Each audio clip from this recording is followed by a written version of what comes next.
പക്ഷേ നമ്മളെ ടെലിവിഷൻ സീരിയലുകളുടെ നിലവാരം സംബന്ധിച്ചുള്ള ചർച്ചകൾ സജീവമായിട്ട് കഴിഞ്ഞ കുറേയധികം വർഷങ്ങളായിട്ട് നടന്നുകൊണ്ടിരിക്കുകയാണ്.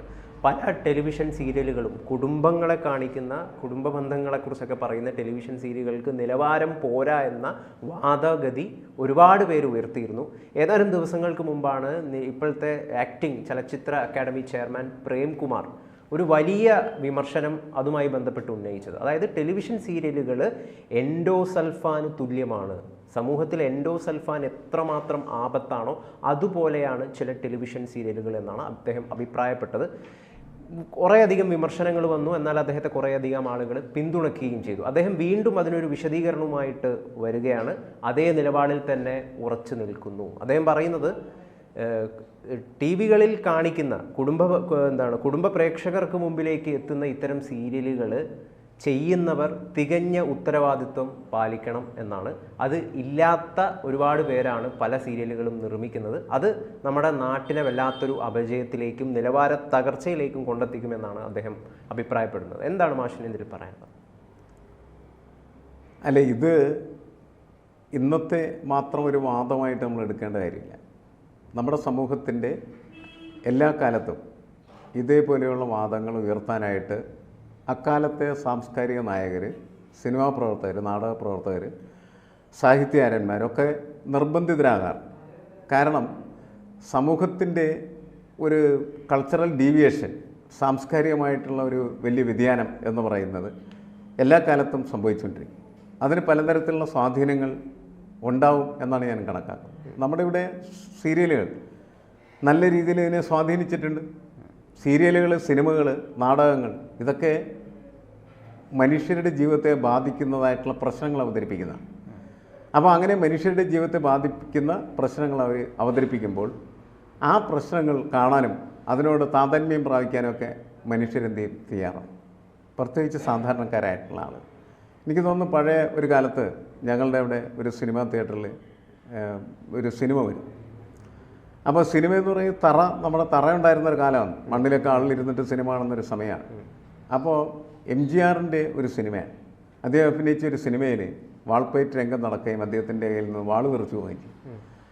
വളരെ ആമഗ്നരായിട്ട് സിനിമ കണ്ടുകൊണ്ടിരുന്നതിൽ ഒരു കാരണപ്പാട് പെട്ടെന്ന് എഴുന്നേറ്റ് അദ്ദേഹത്തിൻ്റെ മടിക്കുത്ത് തുറന്ന് പേനാക്കത്തി, അന്ന് മുറുക്കലൊരു പ്രധാനപ്പെട്ട സ്വഭാവമാണ്, മടിക്കുത്തിൽ എപ്പോഴും പേനാക്കത്തി, അതുകൂടി അയാൾ നേരെ സ്ക്രീനിലേക്ക് വലിച്ചെറിയാണ്. അത് പോയി ഞാൻ ഇത് ഇവരുടെ എന്ന് പറഞ്ഞിട്ട് അത്രമാത്രം അവരതിനകത്ത് ആമഗ്നരാണ്.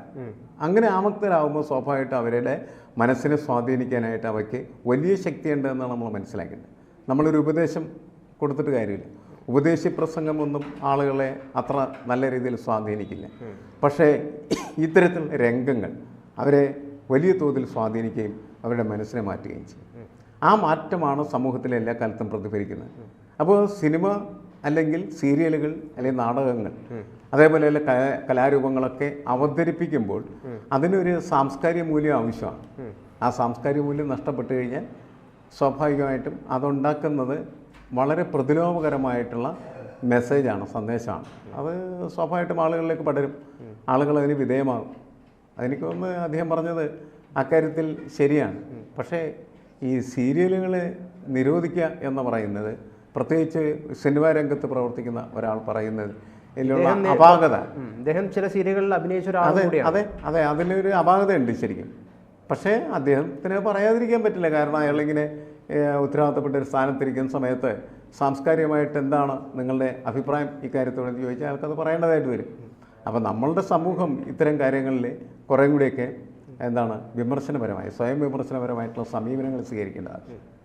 ഇപ്പം നമ്മുടെ ടെലിവിഷൻ സ്ക്രീനുകളിൽ വരുന്ന ചില സീരിയലുകൾ എന്ന് പറയുന്നത് മനുഷ്യൻ്റെ മനസ്സിൽ ഈ ബന്ധങ്ങൾക്കിടയിൽ വല്ലാത്ത വിള്ളലുകൾ സൃഷ്ടിക്കുന്ന കഥാപാത്രങ്ങളും അമ്മായി പോരുകളും, മരുമകന് അമ്മായിയോട് ശത്രുത, മരുമകനെ മോളെ കൊല്ലാനായിട്ട് നടക്കുന്ന അമ്മായി അച്ഛൻ തുടങ്ങിയ രീതിയിലുള്ള ഇതാണ് ബന്ധങ്ങൾ, ഇങ്ങനെയാണ് ബന്ധങ്ങൾ ഉണ്ടാവുന്നത് എന്ന് പറയുന്ന ഒരു മെസ്സേജ് പല സീരിയലുകളും നൽകുന്നുണ്ട്. അതിനൊക്കെ ഒരുപാട് ആളുകൾ കാണാനും കാത്തിരിക്കുകയും ചെയ്യുന്നുണ്ട് അത്തരം സീരിയലുകൾക്ക് വേണ്ടിയിട്ട്. ഇതൊരുപാട് കുഞ്ഞുങ്ങൾ ഇത് കാണുന്നുണ്ട്. വീട്ടിലെ അമ്മമാരും അമ്മായിയമ്മമാരും ഒക്കെ അമ്മൂമ്മമാരും ഒക്കെ ഇത് കാണുമ്പോൾ സ്വാഭാവികമായിട്ടും കുട്ടികളും ഇത് കാണുന്നുണ്ട്. അവരെ മനസ്സിനെയും ഇത് സ്വാധീനിക്കുന്നുണ്ട്.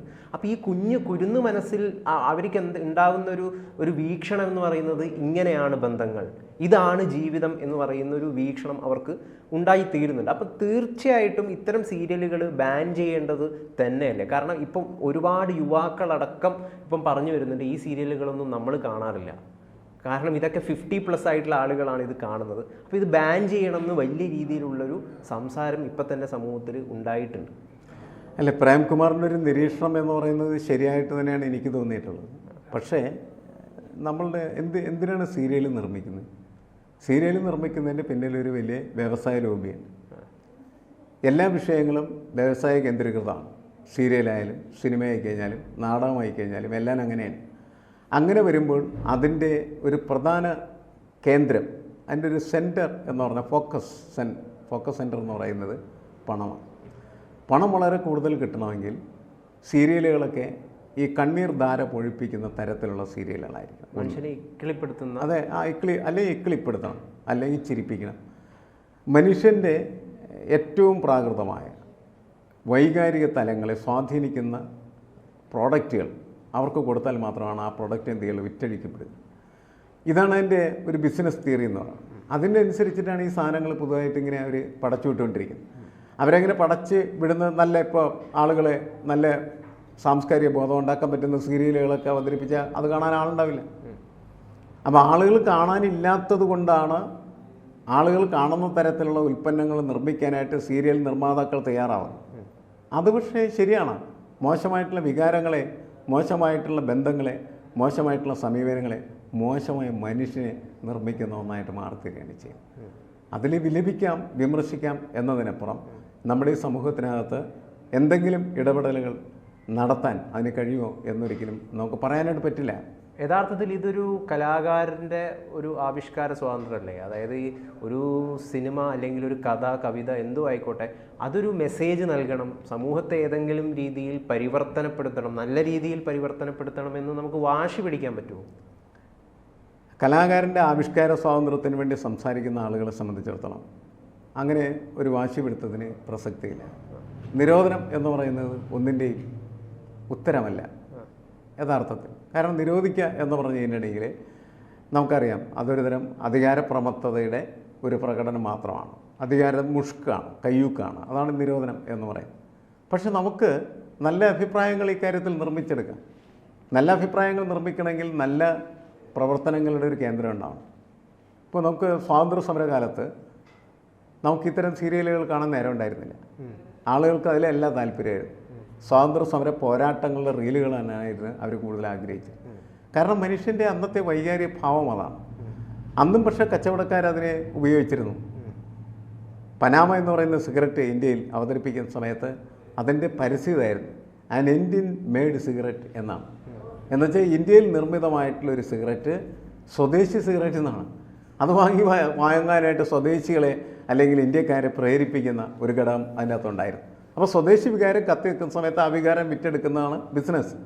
എന്തിൻ്റെയും കാലത്ത് അത് തന്നെയാണ്. ഇന്ന് നമ്മൾ വളരെയധികം അക്രമവാസനകളെ, അതേപോലെ തന്നെ ഈ മനുഷ്യ ബന്ധങ്ങളെയൊക്കെ പിച്ചിച്ചീന്തുന്ന തരത്തിലുള്ളതായിട്ടുള്ള പുതിയ ബന്ധങ്ങളുടെ അവതരണത്തെ ഒക്കെ അവതരിപ്പിക്കുന്ന ഒരു രീതിയിൽ മാറിക്കഴിഞ്ഞിരിക്കുകയാണ് ചെയ്യുന്നത്. ഇപ്പോൾ നമ്മുടെ രാജ്യത്തുനിന്ന് ഒരുപാട് പേര് പുറത്തേക്ക് പോകുന്ന ചെറുപ്പക്കാരികളൊക്കെ ആഗ്രഹിക്കുന്നത് കൂടുതൽ സ്വതന്ത്രമായൊരു ലോകത്തേക്ക് ഞങ്ങൾക്ക് പ്രവേശനം ലഭിക്കുന്നു എന്നുള്ളതാണ്. ഞങ്ങളെ നോക്കാൻ, ഞങ്ങളെ നിരീക്ഷിക്കാൻ അവിടെ ക്യാമറ കണ്ണുകളില്ല എന്നാണ് അവർ പറയുന്നത്.